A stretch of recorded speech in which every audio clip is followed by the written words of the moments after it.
Hey, we just got to Dublin, and I'm excited to be here for the Edge Poker Conference. I'll be giving a talk on the future of poker in the age of AI and playing in the Irish Poker Fest, which I'm ambassador for, and really excited to compete in some poker. It's been, 15 years since I've been to Ireland, and it's been a long time. I loved it when I was here last, but I'm in a different place in my life, and I'm excited to explore again. So let's go.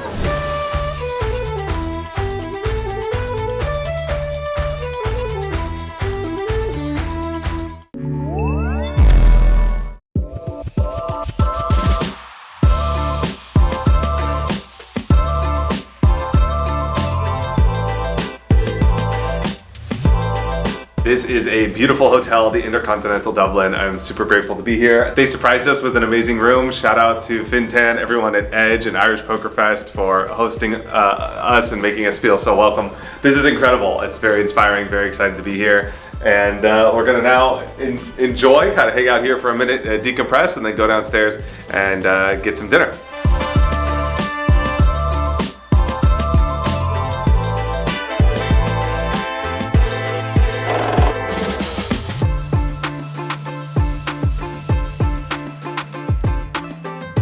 Good morning. It's our first day in Dublin. Had a great swim at the pool this morning at the hotel, beautiful breakfast. Hotel's been really nice. That was a great way to start the morning. Now it's our main day off. We came a day early to be able to explore some of Dublin. So we came to the city.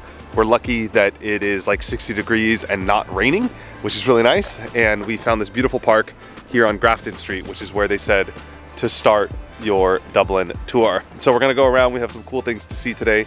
And we're gonna go explore.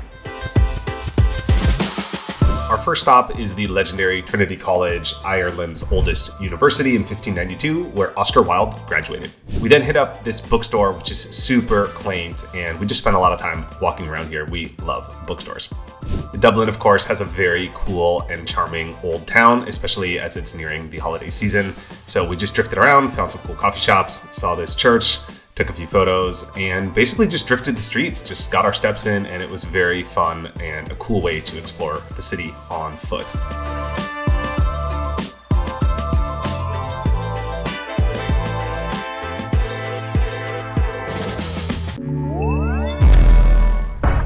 But it won't last long because poker is calling. Head back to the casino and it's time for a meetup game. I'm hosting a 2.5 millimeter cash game, and it was really cool to meet up with some of the locals and people that came in. Also got to play with Olga and Mario, both of whom are really cool. So it was a really fun game. I ended up, I think, winning like $100, but it wasn't about that. It was much more fun to just meet up and connect with everyone. I pretty much broke even in the game, but I was really happy to hang out for a few hours and get to play and connect with others.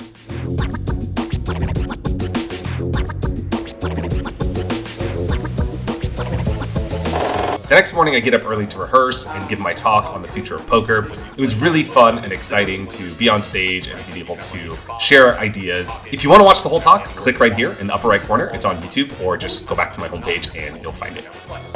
After the talk, I hopped straight into the main event. I actually had to late register, so it was one thing after another, and it's a time now for 12 hours, a full day of poker.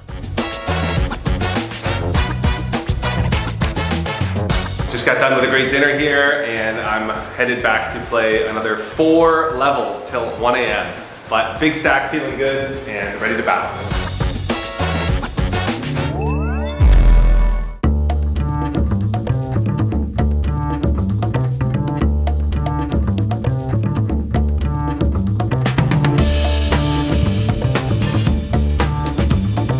All right, fun hand of the day for you guys. So I started with 50K, 100 blinds, super simple, but I find myself down to 8K, grind my way back up to like 60, 70K, and following hand takes place. So I opened in mid position with 4-5 of hearts. People hadn't really been 3-betting too often. It is still speculative, but I had a big stack and was running good, wanted to play a hand. Cutoff calls, big blind makes it 300, 600, so I make it 1,200, call.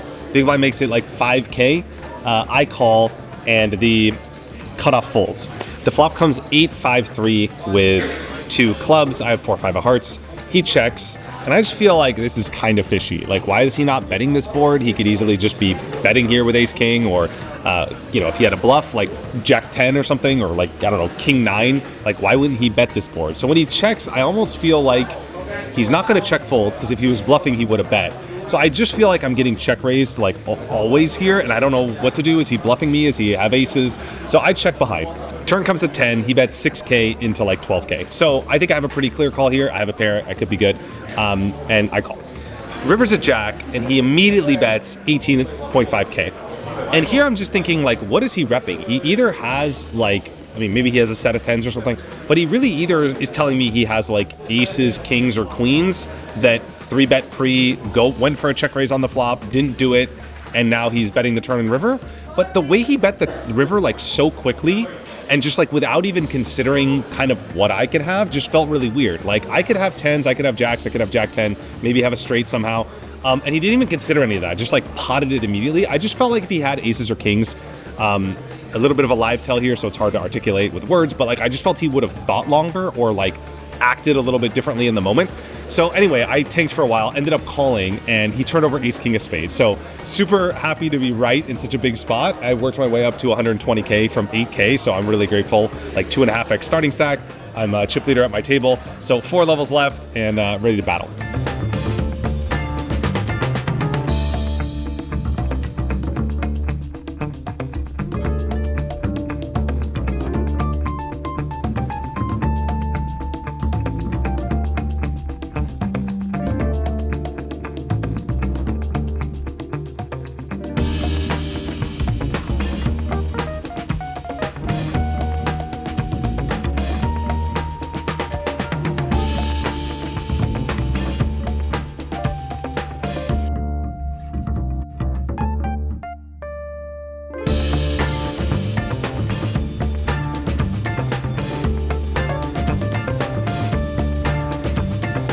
All right, we ended day one as chip leader, 270,000, starting with a 50K stack, so I'm super happy.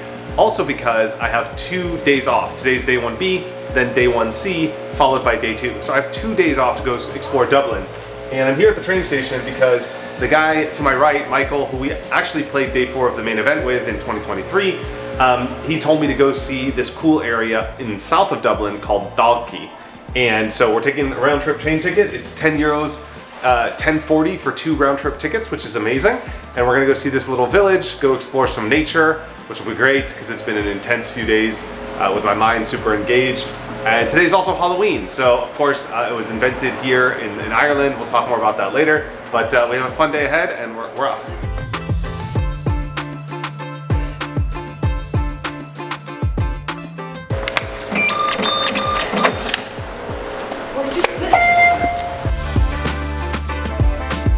And then he said to go to Bray, so we could keep going to Bray.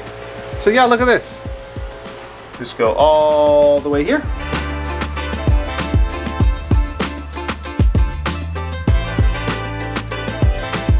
The train was super easy, clean, and very nice. The ride was absolutely beautiful too. You got these panoramic views and you can see the water pretty much the whole time, and that always makes it very stunning. The town of Dalkey is very accessible. You literally get off the train and walk 10 meters and you're there. It's very quaint, charming, like something you'd see out of a movie. Amazing pastries, food, little quaint coffee shops, great lunch spots, cafes. Highly recommend it. You could walk the whole town in about 30 minutes or an hour, so must see as well. From there, we just continued on to wrap ourselves around the bend where you could see a lot of the suburban area, the houses, and ultimately make our way up these crazy steps to a panoramic view. All right, steps. Let's go.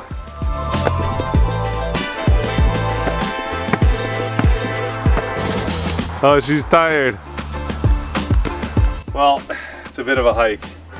238 steps. All right, we finally make it to the top of this damn steps, but it was totally worth it. It was beautiful to see Dalkey, and we found this very cool Halloween festival in literally the middle of the forest at the top of this huge hill with a beautiful view of the whole city. So we stopped there for a minute and then made our way up to the obelisk at the very top of Dalkey that has panoramic views of the whole neighborhood. hiked a little bit further, made our way to the very tippy top with basically 360-degree views. You see the water on one side, the city on the other. Definitely worth it. A great way to get out, see some nature, and take a short little day trip. Highly recommend if you're in Dublin.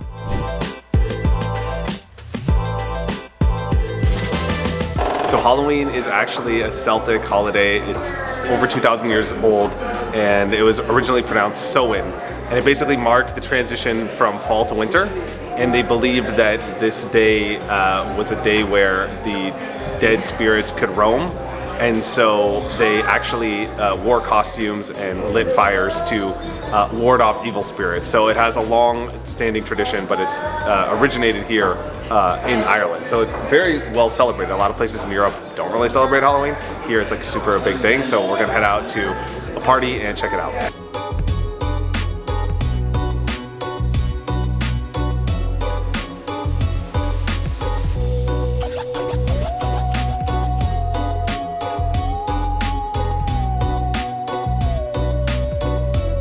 We had a great Halloween and a great Halloween party, and now we're off to bed.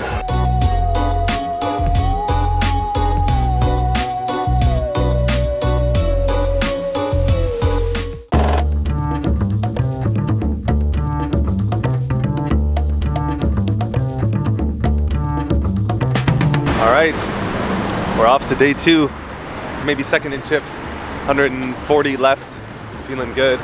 Had a great workout and went to the pool, swam, sauna, got a Starbucks, I did the whole thing, got some fresh air.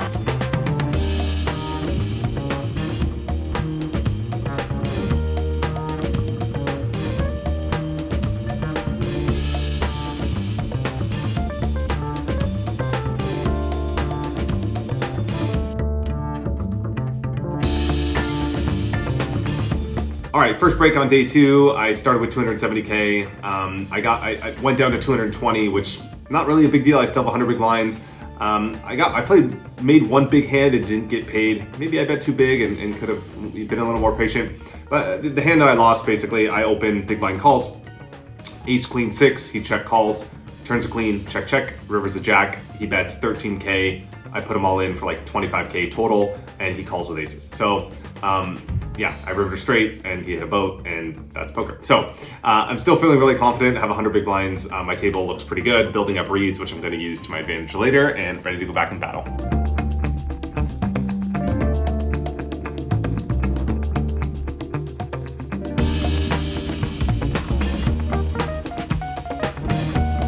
All right, I'm on dinner break here. There's about 90 people left out of 285. They made the guarantee and some, which is cool. 29 cash, so we're not super close, but we're getting there.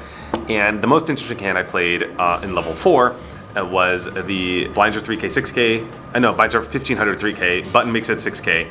I had to 3-bet him probably like 4 times. I actually just had hands most of the time, 4 or 5 times, like literally in 4 levels. So we had a little bit of history. I 3-bet already 3 times in the small blind. So I 3-bet again in the small blind. I make it 24K with ace jack of clubs. He calls. The flop is ace queen 6. I bet 9K. He calls. The turn is a 7. I bet 16K and he calls. The river's a deuce. And at this point, I just think it's really likely he has like a queen, like king queen off, or queen jack, queen 10 suited. Maybe he has something like ace 10 suited that flatted pre. I don't think it's really like ever pocket 6s. I think that hand shoves pre. Ace queen shoves pre as well. If he has that, I'm coolered. Like my hand's too strong to check fold. And so I don't really see myself being beat that often. Ace king shoves pre. And so at this point, I just figured like it's likely he has a queen. Might as well go for it. If I'm bluffing here, I'm gonna shove anyway with like king jack or king 10 or like 9-8 or jack 10 or whatever. So I ship it in, he tanks for a while, calls with a queen, and I stack him. So it's really a great level for me. I'm at 400K going into 2K, 4K blinds. So I'm one of the chip leader at my table, probably one of the big stacks in the tournament. I'm gonna have a quick bite and go on a walk and come back to battle.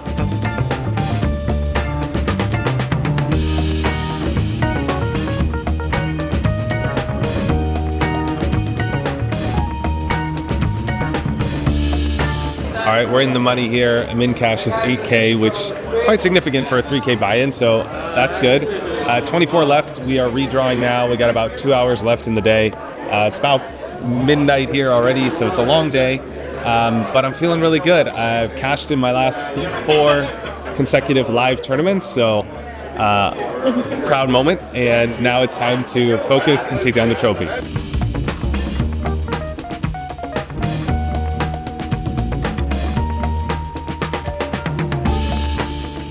Good morning. It's about 8:30 in the morning. I went to bed about 3 last night. I made the final 19, and it is my last full day here. And I want to share my routine that I do every morning.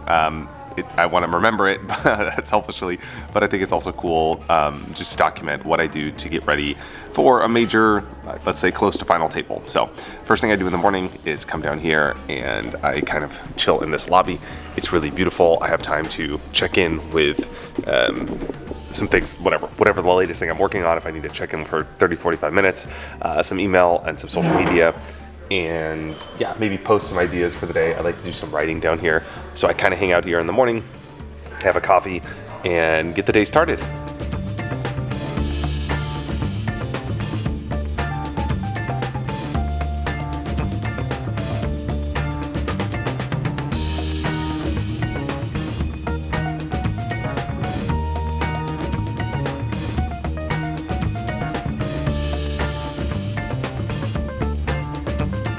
All right, getting into the action on day 3, and before I get into it, hope you enjoyed this video so far. Coming to a close here, be sure to like and subscribe. Leave your comments below if you want more like this as well, so I can make more of these when I'm traveling too, or any other content you want. All right, so last hand before the break, I open in the cutoff, and the big blind calls. He's like 10 big blinds or something like that, and there's like 12 left, and I have queen 10. The flop comes 10-7-3. He goes all in, and I call, of course. 2 clubs. I have queen 10 with the queen of clubs. He has 10-9 of hearts, and the turn's a blank. The river's a 9. So quite a big dagger. I lose like, I lose like, I don't know. We'll go from like 1.1 million to like 700,000, something like that, and then take a break. And I come back. One of the first hands after break, blinds go up. I open the button, small blind calls, big blind 3 bets, and it's just a really like situational spot. Like he either has a super premium hand that I have like 22 big blinds, 24 big blinds. So he either has a super premium hand, like, I don't know, 10s plus, ace queen plus, and we're playing 6-handed, so it's hard to have those hands. I have ace 7 suited, or like he didn't just shove all in pre-flop. Like he could have just went all in if he had something like 7s or 8s. I think he's just gonna jam. He's not gonna really want to 3-bet and risk me jamming and then have to call it off, because typically in tournaments you don't want to be calling off your stack, and it's really bad for him if he has something like 8s. If I jam with, like, let's say king queen suited or ace jack, if I jam with that hand and he's calling with 8s, now he's flipping. Whereas if he just shoves, I'm gonna fold king queen, and now he doesn't have to flip for his whole stack. So when people make these 3 bets, it's sort of like a really, really strong hand or air, and a lot of his air is gonna be like ace 6, ace 5, ace 4, ace 3, ace deuce, and or maybe ace 8, ace 9. Those hands are all gonna 3-bet fold. So I shipped it, which is a little dicey. Also, the pay jumps were like pretty flat. I mean, yeah, there's a pay jump from 12th through 11th, 11th to 10th, but we're guaranteed 15,000, and then it goes like 17, 19, 21, and it doesn't get to like 30,000 until like top 6. So you really, like the way it was structured, I was really kind of playing for top 3. So I shipped it. There was already 400,000 dead. I had 700,000 total, so it would have been like a huge pickup if they all folded. Anyway, he called with jacks. I'm trying to justify this play, but it just didn't work. He called with jacks, and I was totally wrecked. So I got 11th, 15K payday, which is great. I'm grateful for it. It's obviously bittersweet when you're in 11th. It feels like you got last place when you're there, but like starting the tournament with 300 people is a great result. So I'm happy to cash 4 in a row. Really proud of that. It's tough to do, especially in these tournaments, but I really feel like I have a really good strategy that allows me to get deep in these events that don't necessarily involve gambling. Like I wasn't all in at any point in the tournament. And there's some variance to that, obviously, but overall, like I do need to work on these like sort of finesse spots late when I have like 25 bigs. That's kind of my Achilles heel. I kind of made a similar questionable play in Barcelona in the main event with 30 bigs. And so like these are the spots that I know I have to work on. So I have my strengths, which really allow me to excel, and then I have my things I need to work on, which sometimes hold me back. So anyway, it was a fun event. I learned a lot. I met a lot of great people. Ireland was amazing. It was really fun to come to Dublin. The tournament's in a beautiful location. Irish Poker Fest is amazing. Edge is amazing. Highly recommend both of these if you ever are passing by. Thank you to Fintan, Antonio, everyone putting this on and hosting me here. It was truly amazing. So hope you enjoyed this. Hope you learned something. I'll see you at the next stop. I'm Alec Torelli. Take it easy, guys.